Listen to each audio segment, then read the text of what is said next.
guys, and welcome back to my channel. I hope that you're doing well. I know it's been a long time since I filmed a video and I'm very out of practice with speaking in front of camera, but I'm not out of practice with speaking. If my friends are watching this, they'll be able to testify for that. Today I wanted to do a video on how to read the Bible. I want to do this as a very beginner guide to reading the Bible because my friend has been searching for Jesus and it's been so incredible to be a part of that and actually just see her really seeking the Lord. And actually I've been really helping her with how to read the Bible, how to pray, all the beginner Christian things that we do day-to-day life that we kind of take for granted. And actually it's been so encouraging for me to be a part of her journey, and actually it gives me so much encouragement as to how hungry she is for God, and it reminds me a lot of how I was when I first got saved. And actually, yeah, it's just been so much of an encouragement to me. But I wanted to film this video because I realized when we were going through how to read the Bible that some people might get saved without having someone in their life who can explain how to read the Bible.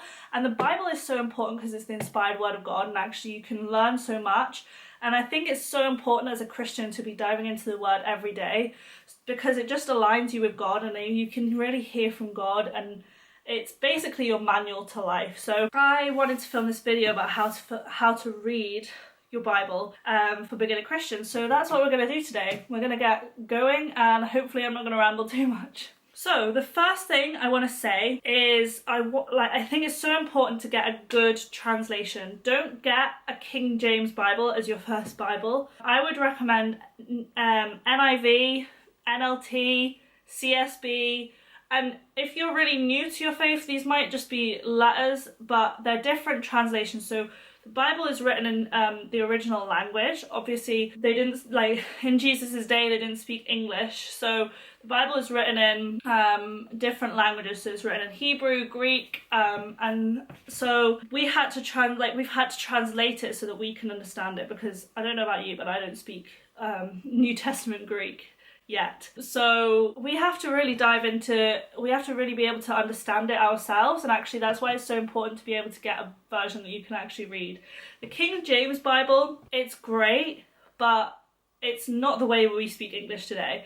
It was translated a long time ago, and so it's very these, thys, thous, and so it doesn't really match up with how we speak today. Whereas the NIV, the NLT, the CSB, they're really good because they're actually they're written in modern English basically, and actually they're constantly updating their translations. This is the CSB. I'm actually going to flash back to a clip that I filmed a while ago which explains a little bit more about this. So this is actually a Bible in a Year devotional book that I've bought a friend.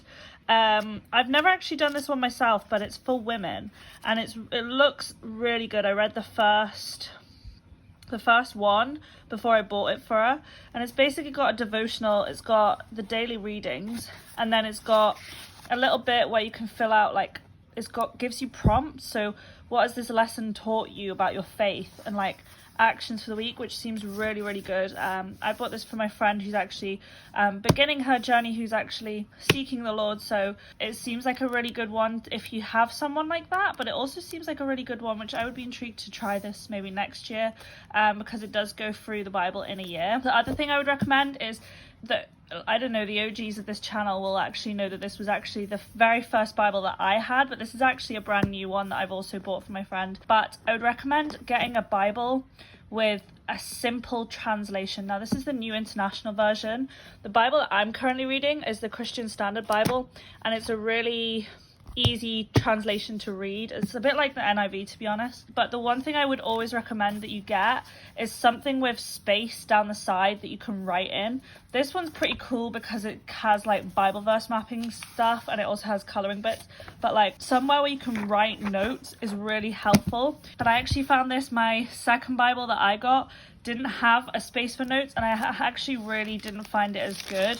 But the one I currently am using is the She Reads Truth Bible, and as you can see, I find it really good to put notes, and I would always recommend that you date your notes so that you can look back on them. I can look back on my version of this and see the notes that I took, like the very first notes that I took, look back at what stood out to me when, stuff like that. And it's actually a really nice thing to have. So that's what I would recommend. So yeah, there's a massive difference in what translation you get. And if you just type in on Amazon Bible NIV or New International Version, then the Bible for you will come up. I'll put some suggestions in the link below that you can just click on them if you want to, but this is the CSB, and I've also read the NIV. The ESV is also really good, but I would recommend those 3 translations for your first Bible because they're just so easy to read. Okay, my next suggestion is actually what I've got on these. So I actually bought a Bible for my friend, and I also thought, do you know what? These Bible tabs have really helped me, especially when I didn't know where books were. So it's so much easier than flicking through the whole thing trying to find a book when you don't have a clue where it is. So when you're a new Christian, you don't actually have a clue where the book of Esther is. You don't have a clue where the book of Ephesians is.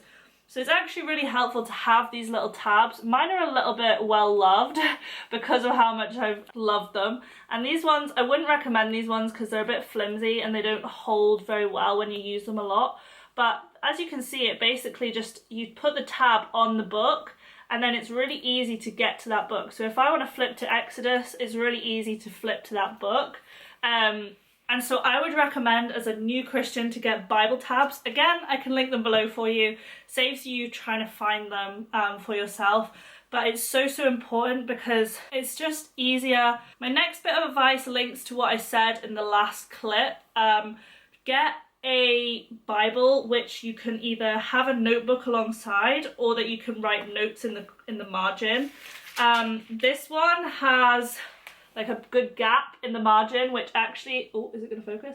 Is actually so helpful to write notes, to just keep a note of what God maybe is speaking to you, what you maybe any questions you have, and don't feel afraid to highlight it.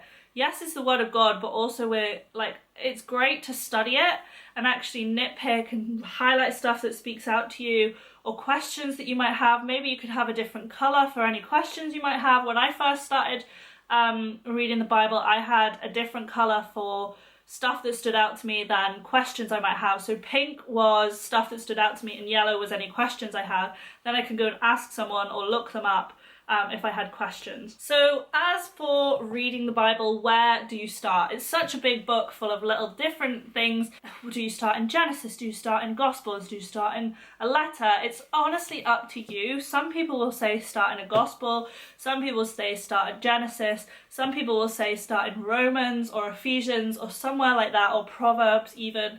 But it honestly is up to you. I started in the Gospel of Matthew, which is the first book in the New Testament.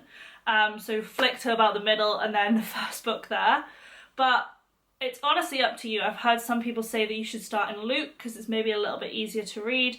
My friend, she started in Genesis because she finds creation really interesting, and that's the creation of the world. So it's really up to you where you start. I would recommend either starting in Genesis, one of the Gospels, so Matthew, Mark, Luke or John, or Romans is always a good place to start because it's about how to live out your life as a Christian and it's got a lot of juicy stuff in it. But personally for me, I would prefer, if I was going back, to either start in a Gospel or Genesis because it's the very beginning. The Gospels is the very beginning of the New Covenant and the New Testament, and Genesis is the very beginning of how the world was created. So it's really up to you where to start, but they would be my recommendations as to where to start. So I would always recommend taking notes. Like I said, this Bible is great because it has a margin. This is the She Reads Truth Bible. I will list it below. But as you can see, I've highlighted it, I've drawn on it, I've circled things, I've written things down, and honestly, this is what I would recommend to do. The Bible is not just a book that you read. It's not just something that you read for, like, obviously we read it for fun, but we read it to learn from God and to draw from God's word. So actually I would recommend taking notes. If you don't like write, I know I've got a friend who doesn't like writing in books, then you can always write it in a notepad or a notebook that you have specifically for Bible studies. But I would definitely recommend that you take notes, because at the end of the day, I think we learn best by writing stuff down. It's like in school, when you write stuff down, you learn best from that. I would definitely recommend doing that in the way that suits you. For me, it's writing it on the side and highlighting the Bible and stuff like that. So yeah, all you've got to do is find a quiet place and just start reading. And if you have any questions, feel free to ask me or ask a Christian friend, or even take to the internet, but be careful when you take to the internet because there might be some dodgy sources out there. But it's really just that simple. You just have to start and see where God leads you, and God will guide you when you're reading your Bible. So I hope that this video has been helpful. Please give it a thumbs up if you enjoyed it. Click the subscribe button to see more videos from me, and I'll see you guys in the next one. Bye guys.